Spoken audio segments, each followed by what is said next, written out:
अस्सलामुअलैकुम। आज की ये वीडियो यूटी के मुश्किल तरीन डिपार्टमेंट के बारे में यानी इलेक्ट्रिकल इंजीनियरिंग। तो वेलकम टू एपिसोड 4-5 बल्कि ऑफ पॉडकास्ट। तो आज मेरे साथ मौजूद है हमाद। सबसे पहले आप अपना तारुफ करवा दें। अस्सलाम वालेकुम। मेरा नाम मोहम्मद हमाद बशीर है और मैं इलेक्ट्रिकल इंजीनियरिंग कर रहा हूँ यूटी लाहौर से, और मैं स्पेशलाइजेशन कंप्यूटर साइंस में कर रहा हूँ इलेक्ट्रिकल इंजीनियरिंग के अंदर। और currently I am also working as a verification engineer at a reputable company in Pakistan. अच्छा, सबसे पहले हमाद बेसिक से आते हैं। जब आप यूटी में आ रहे थे, एडमिशन लेना था, तो आपने क्या चीज़ें देखी और कैसे इलेक्ट्रिकल इंजीनियरिंग को सिलेक्ट किया परस्यू करने के लिए?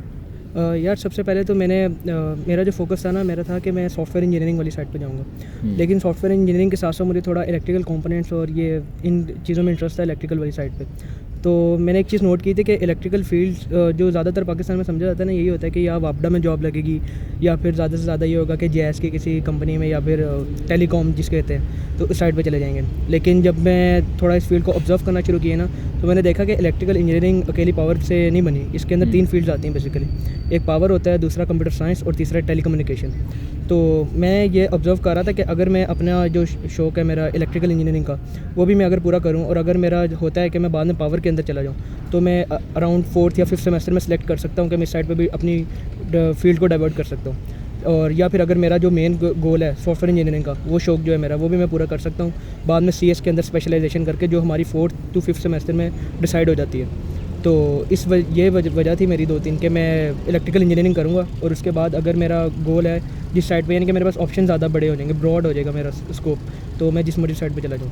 अच्छा हमाद, अगर मैं एक लेमैन की बात करूं, जब मैं FSC में था तो मुझे लगता था इलेक्ट्रिकल इंजीनियरिंग सिर्फ एक करंट है और उसी के बारे में हम पढ़ेंगे और फर्दर उसे एक्सप्लोर करेंगे। लेकिन एक लेमैन के लिए इलेक्ट्रिकल इंजीनियरिंग को कैसे डिफ़ाइन करें, और इलेक्ट्रिकल इंजीनियरिंग के बारे में क्या क्या मिथ्स हैं जो गलत हैं और वो नहीं हैं असल में? जैसे कि मैंने पहले बात की कि ज़्यादातर लोग यही इलेक्ट्रिकल इंजीनियरिंग को से डरते हैं, यही सोच के कि इसके अंदर सिर्फ हमें ज़्यादा से ज़्यादा इलेक्ट्रिक सर्किट्स के बारे में पढ़ाया जाएगा या पावर डिस्ट्रीब्यूशन वगैरह के बारे में पढ़ाया जाएगा या हमें पावर लाइंस का बताया जाएगा। ऐसा बिल्कुल भी नहीं है।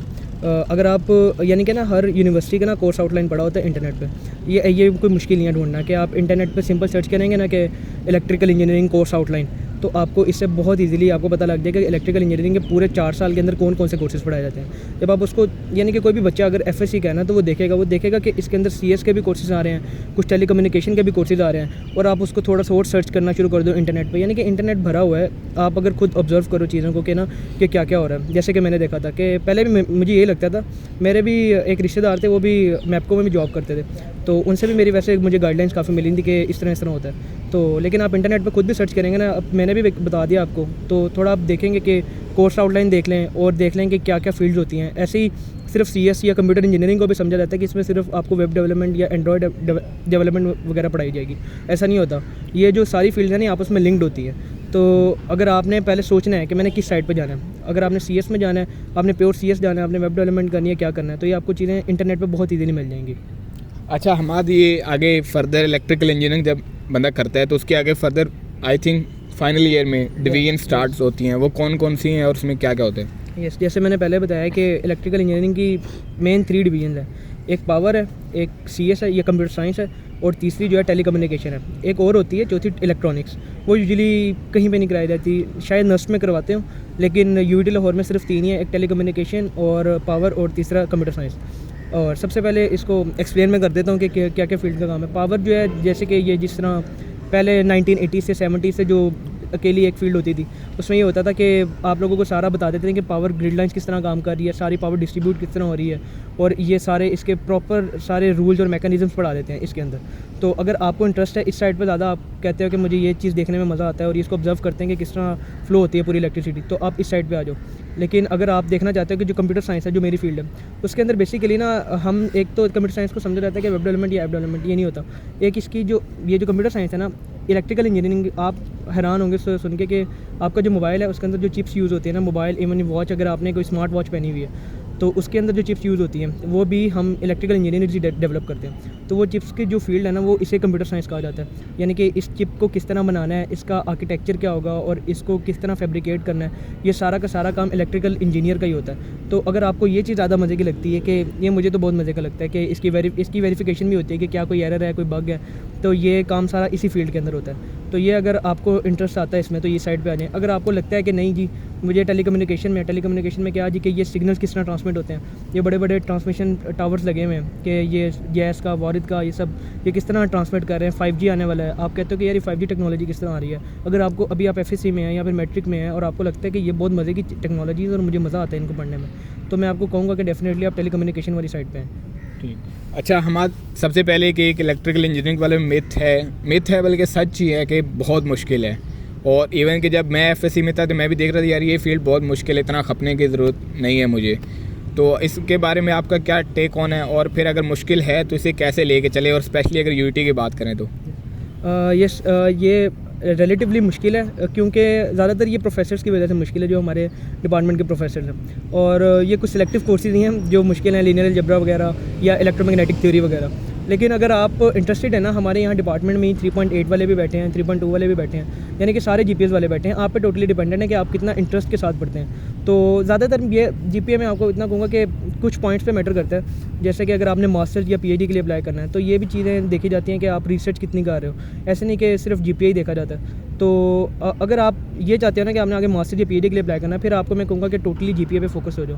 लेकिन आप कहते हैं ना कि मैंने इंडस्ट्री एक्सप्लोर करनी है कि इंडस्ट्री में क्या हो रहा है, तो फिर मैं आपको कहूँगा ज़्यादा स्किल्स पे काम करना अपने, कि जैसे कि पाइथन डेवलपमेंट पे या फिर आप C++ सीखना, टूल डेवलपमेंट पे काम करना, इस तरह की चीज़ों पे देखोगे ना काम, तो आपको खुद ब खुद जॉब मिल जाएगी। यानी कि जॉब तो बहुत ईजी है। ज़्यादातर जो मुश्किल मसला है ना वो यहाँ पे यही है कि GPA वाला। आपको बस GPA देखना है कि मेरा अबव 3 हो। जब अबव 3 GPA होगा ना, आपको खुद ब खुद बाकी चीज़ें आपके लिए सॉल्व होती रहेंगी।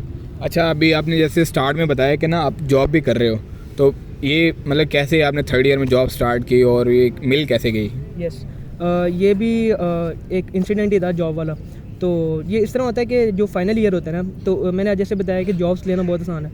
तो जो फाइनल ईयर स्टूडेंट्स होते हैं, अब ये हमारा 7 सेमेस्टर जा रहा है हम सबका, तो लेकिन जो 8 सेमेस्टर होता है ना उसके अंदर यूजुअली हायरिंग हो रही होती है। तो इसी तरीके से सीनियर्स की हायरिंग हो रही थी, तो मैं भी 6 सेमेस्टर में था अपने। तो मैं जस्ट फॉर फन में चला गया कि देखने के टेस्ट में होता क्या।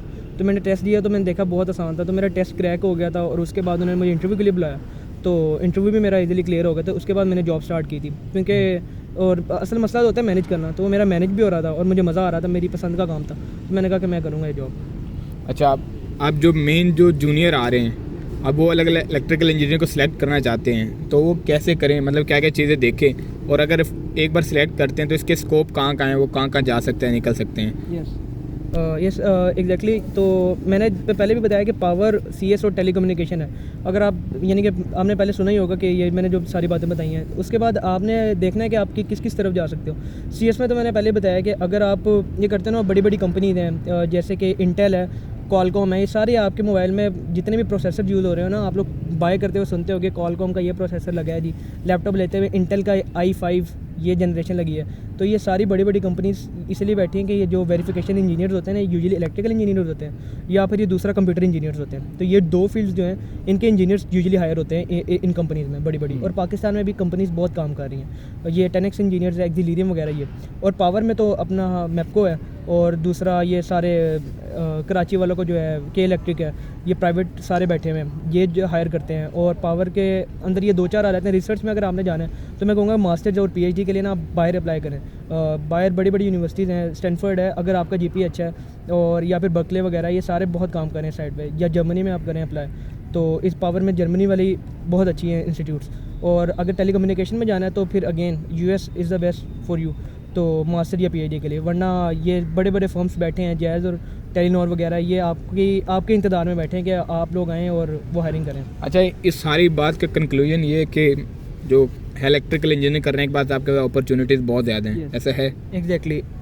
अगर आपने सीरियसली होकर किए ना, ये मैं वादा करता हूँ कि इलेक्ट्रिकल इंजीनियरिंग में बहुत बहुत बहुत ज़्यादा अपॉर्चुनिटीज़ हैं। बहुत ईजी है आपके लिए, इवन जॉब के पर्सपेक्टिव से, इवन आपके आगे मास्टर्स या PhD एकेडमिक पर्सपेक्टिव से आपके लिए चीज़ें बहुत आसान है।